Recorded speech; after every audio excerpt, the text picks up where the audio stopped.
வேளாண் உற்பத்தியாளர்களுக்கு வணக்கம். நான் அசோக்குமார், நாமக்கல் மாவட்டம் கார்குடல்பட்டி கிராமம்.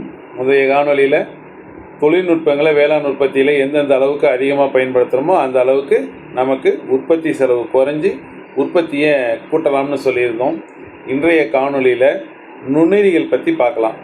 நுண்ணுயிரிகள் மண்ணிலையும் இருக்கும், மனித நிலத்திலையும் இருக்கும். இந்த பிரபஞ்சமே நுண்ணுயிரிகளால் ஆனது. நுண்ணுயிரிகள் மண்ணில் இருக்கிறத நாம் உணரலாம். எப்படின்னா, நம்ம தோட்டத்தில் இருந்து ஒரு 2 கிலோமீட்டர் தூரத்தில் கோடை காலத்தில் மழை இறங்கி இருக்கு.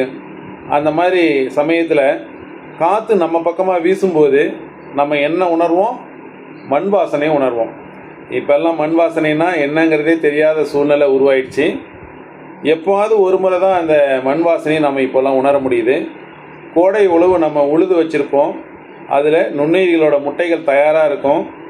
மழை பெஞ்சு மழை நீர் மண்ணில் பட்ட உடனேயே அந்த நுண்ணுயிரிகள் பெருக்கமடைஞ்சு 1 2 ஆகவும், 2 4 ஆகவும், 4 8 மாறாது, 16 மாறும். அந்த மாதிரி அணுக்கள் மாதிரி அது பெருக்கமடைஞ்சு காற்றோடு சேர்ந்து அது நகர்ந்து வரும்போது அதனுடைய வாசனையை நம்ம மண் வாசனைன்னு உணர்றோம். அப்போ நுண்ணுயிரிகளுக்கு வாசனை இருக்குதுங்கிறத நம்ம இங்கே தெரிஞ்சுக்கலாம்.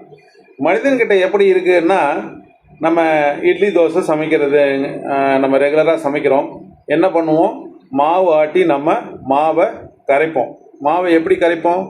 இப்போ இருக்கிற இல்லத்தரசிகள்கிட்ட கேட்டோம்னா அவங்க என்ன சொல்லுவாங்க? கையில் கரைச்சோம்னா கையில் இருக்கிற அழுக்கு மாவில் ஆகிடும், அதனால் மாவை நாங்கள் கரண்டியில் தான் கரைப்போம்னு சொல்லுவாங்க. ஆனால் மாவை ஏன் கையில் கரைச்சாங்கன்னா, நம்ம உடம்புல நுனி விரல்லிருந்து உச்சந்தலையிலிருந்து உள்ளங்கால் வரைக்கும் நுண்ணுயிர்கள் வெளியேறிக்கிட்டே இருக்கும்.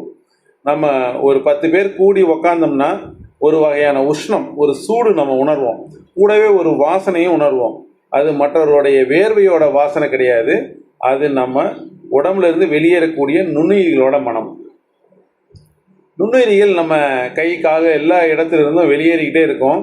அப்போது மாவை நாம் கையில் கரைக்கும் போது நம்ம கையில் இருந்து வெளியேறக்கூடிய நுண்ணுயிரிகள் ஒன்று லாக்டோபேசிலஸ். இது மாவில் கலந்து மாவையே உணவாக எடுத்துக்கிட்டு பெருக்கமடைஞ்சு மாவை நொதிக்க வைக்கும். சில சமயங்களில் பாத்திரத்தில் இருந்து வலிஞ்சு போயிடும் இல்லைங்களா அந்த மாவு.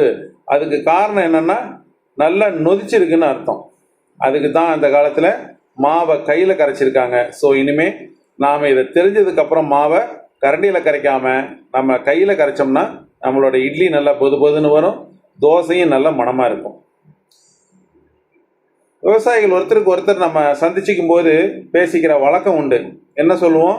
பயிர் பண்ணுறதுக்கு முன்னாடி 2 டெய்லர் எலு குப்பை சேர்த்து தான் போட்டேன், இருந்தாலும் விளைச்சல் சரியாக இல்லைன்னு சொல்லுவாங்க. அந்த மாதிரி சொல்லும்போது நம்ம என்ன உணர்றோம்? மண்ணில் என்ன இல்லைன்னு சொல்கிறோம்? சத்துக்கள் இல்லைன்னு தான் சொல்கிறோம். ஆனால் நம்ம மண்ணை டெஸ்ட் பண்ணோம்னா கண்டிப்பாக தேவையான சத்துக்கள் எல்லாமே மண்ணில் இருக்கும்.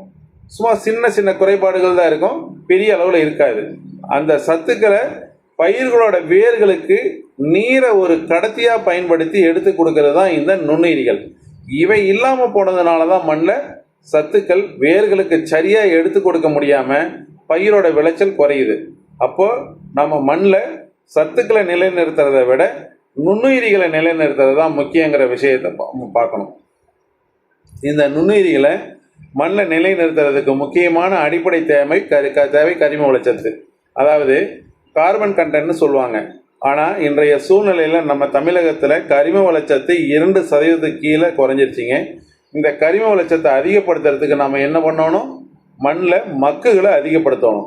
சாணி குப்பைகளை போடலாம், பசுந்தாள் உரங்கள் அதாவது சணப்பை, தக்கை, மற்ற பயிர் வகைகள்லாம் கலந்து விதைச்சி பூத்து காய்க்கிற சமயத்தில், அதாவது தண்டு முத்தாத சமயத்தில் நம்ம அவற்றை மடக்கி உழுது நம்ம மண்ணில் மக்குகளை அதிகப்படுத்தலாம்.